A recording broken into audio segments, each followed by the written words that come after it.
Hey everyone, and welcome back to Your Money, Your Life podcast. We're on episode 275 of the podcast. So wherever you're listening, make sure you like, subscribe, five-star rate, and review this pod. We do this every week, so we want you to stay tuned, and we want you to share this with your family and friends. Let's dive right into the market update of the week. We have the market update of the week, which is pretty interesting, actually, if you think about it. Look at the past month move, up almost 15% in the past month. Remember, we said that everyone was saying the world was going to end. And, that's obviously a buying signal when you see a lot of people getting fearful of the market, especially people that don't understand the market. I know those are things because they're just reading headlines, they're reading the headlines that scare you and will make you think that the world is ending when it's really not. It's really not. The world has been around for a while. I don't think it's ending just this minute. It will at some point, but just not right now. But we're still not out of the woods yet, right? Year to date, we're still down a little bit over 4%, which is still a big comeback from, roughly, was it 10 to 15% before? And over the past year, we're still on up and a positive trend over the past year. 5-year trend, really, really strong. So again, that's talking about time in the market versus trying to time the market, which is what a lot of people do for some reason. Um, so we'll talk about what's driving that. Let's look at a little bit about what's driving the market today. The futures are rising because the president has announced a U.S.-UK trade deal. So the U.S.-UK trade deal between the U.S. and the United Kingdom has been struck. The agreement with the United Kingdom is full and comprehensive one that will cement the relationship between the United States and the United Kingdom for many years to come. This is what Trump said in a Truth Social post after teasing the announcement in previous post. It says there'll be a news conference this morning. If you're listening to it on Thursday, shares of megatech companies are rising. You're seeing a lot of different things. Apple and Nvidia are gaining in the pre-market trading because the market hasn't opened yet this morning. And it was a winning session for Wall Street, yesterday as well, even though it was a little bit volatile. Alphabet stock rises after Google says search from Apple products is still growing. So shares of Alphabet rose 2% in pre-market trading after the Google parent company released a statement pushing back on a report about the impact of artificial intelligence on search. So they're saying search is still growing. People haven't just stuck to, maybe there's a minute amount of people that are going to AI in their chats and I cannot speak this morning, in AI chatbots to do their inquiries there, but Alphabet One has, of course, their own chatbots, and two, in their Google search, they implement AI on the side of it as well. So they're able to still capture, they said, the people that are looking to search. So let's see what their words are. We continue to see overall query growth in search that includes an increase in total queries coming from Apple's devices and platforms. More generally, as we enhance search with new features, people are seeing that Google search is more useful for more of their queries, and they're accessing it for new things and in new ways. This is a statement from Alphabet. So they're saying, hey, we're not seeing less search, we're seeing more search because people are so able to get better information now. They're searching all sorts of things rather than just maybe something they would say, okay, I'll ask Google that. But now they're searching things that they may not have before, right?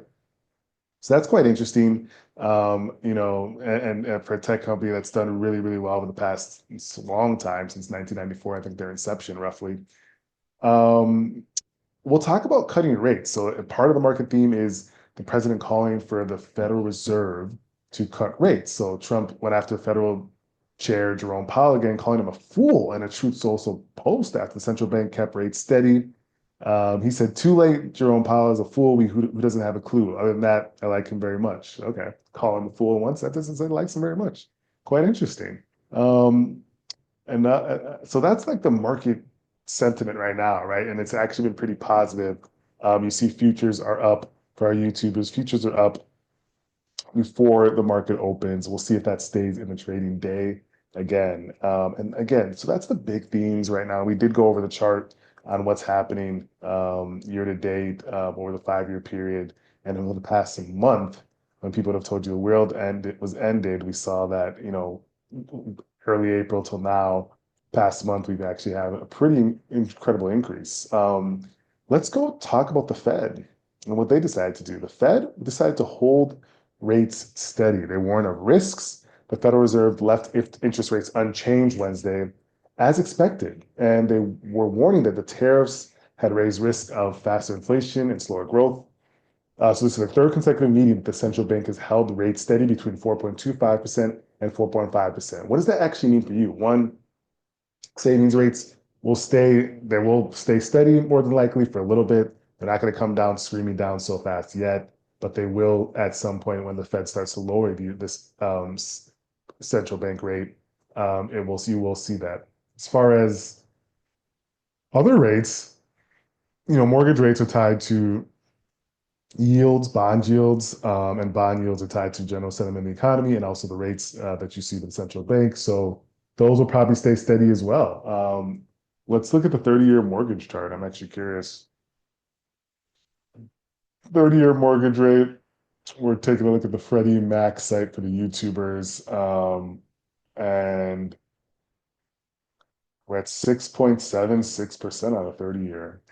So again, you saw that jump to a little bit and it's come down slightly. I actually think there's a better chart we can look at. Let's see if we can pull it up. I think this is the one. Yeah, so we did see a jump and then it's come down a little bit since that jump in April. But they're going to stay steady roughly too as well. And so that's an interesting tidbit there. The Federal Reserve decided to keep those rates steady. And, Powell also said his gut tells him that the uncertainty about the path of the economy is extremely elevated. So he's more concerned about the economic path than he was maybe half a year ago or a year ago. So speaking of economic path, this is the fastest growing roles for grads. Let's look at the fastest growing roles for grads, new grads. Where are today's grads getting hired? That's always an interesting question for us that are in our 30s. It's like, okay, do you remember that, 10 years ago? Thinking about where you're going to get hired.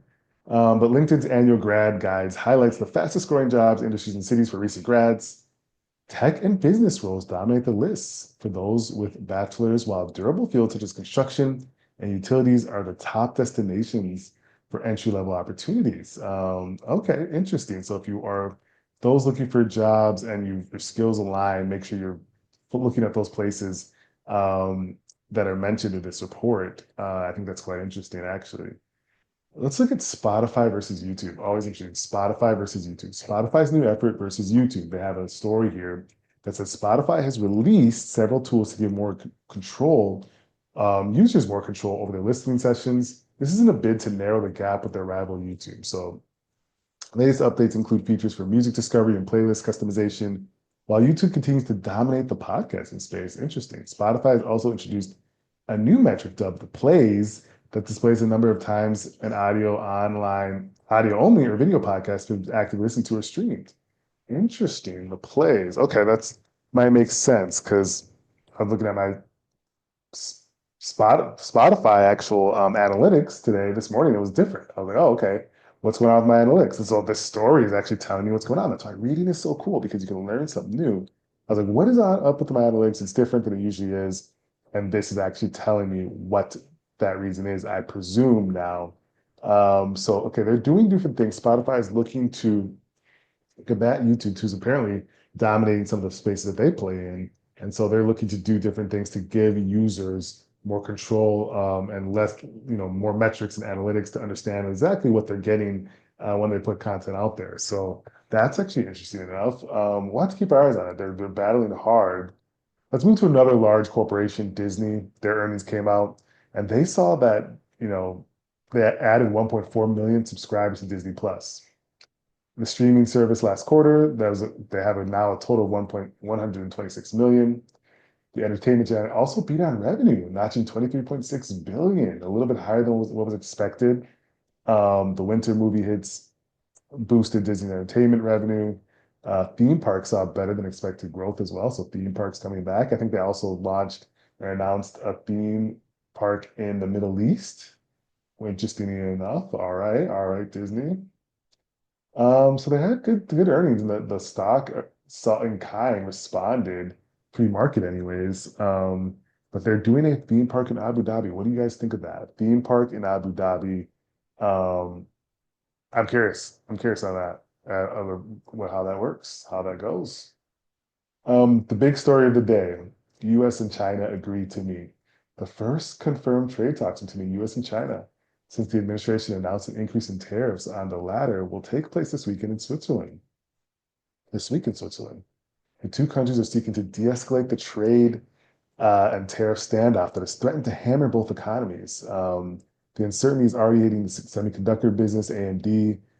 They said they lost 1.5 billion in revenue this year due to chip restrictions.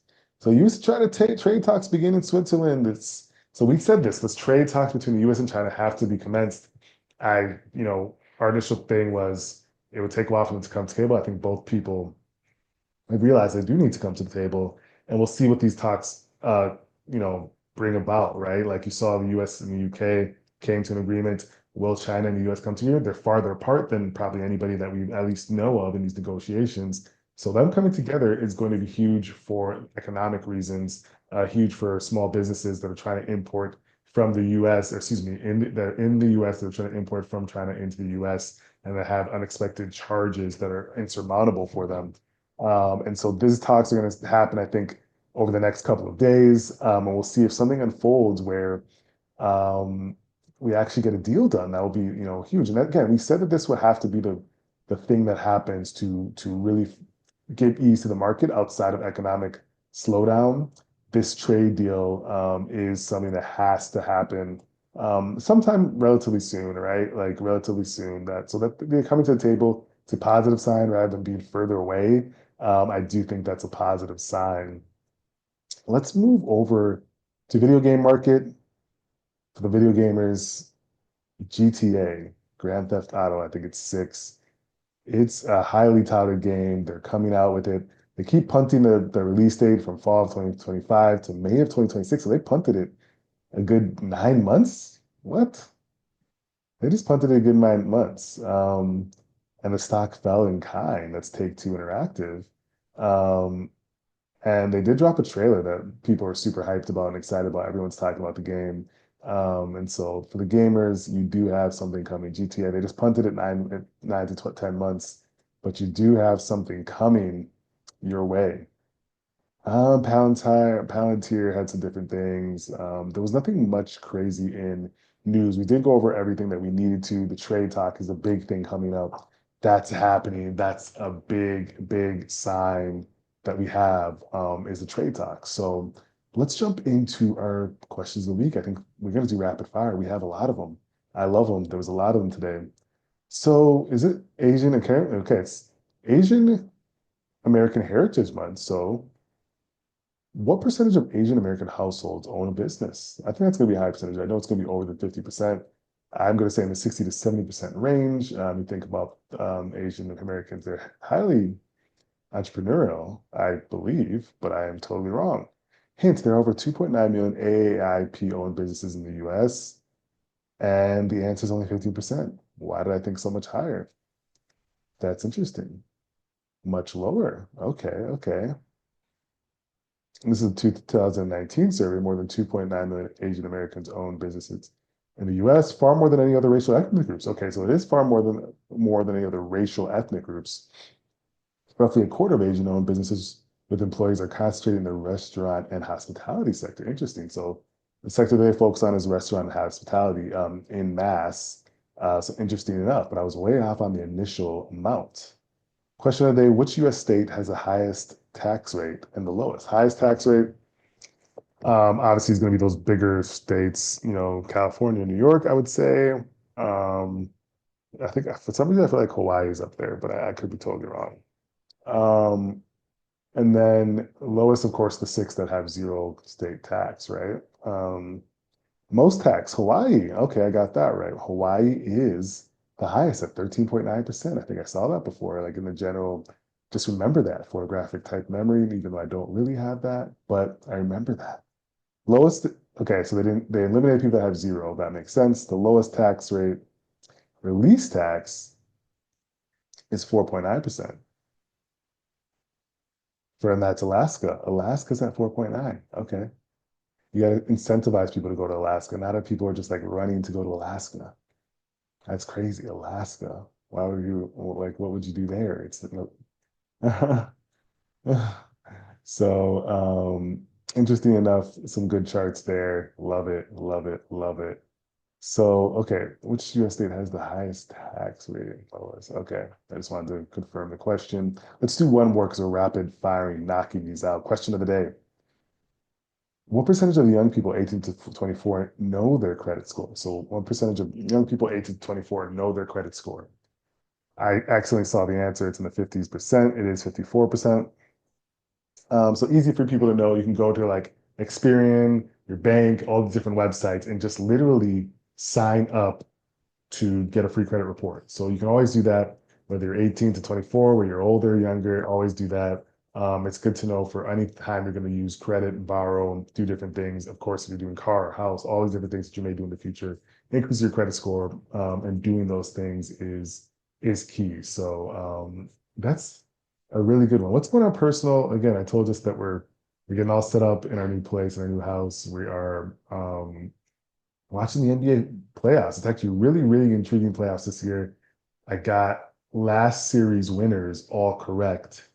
This series winners, I picked Boston. I picked OKC, I believe, or did I pick Denver? I think I picked OKC. I picked the Timberwolves, but I'm kind of regretting that. We'll see tonight. And my last team, I'm forgetting. I think I picked the Pacers over the Cavs. So Boston's down 2-0, of course, which is crazy to me. I don't know why they keep giving up large leads. Um, Pacers up 2-0, which is interesting. There's some interesting series in the NBA going on right now. So keep tuned to that. Keep tuning in here.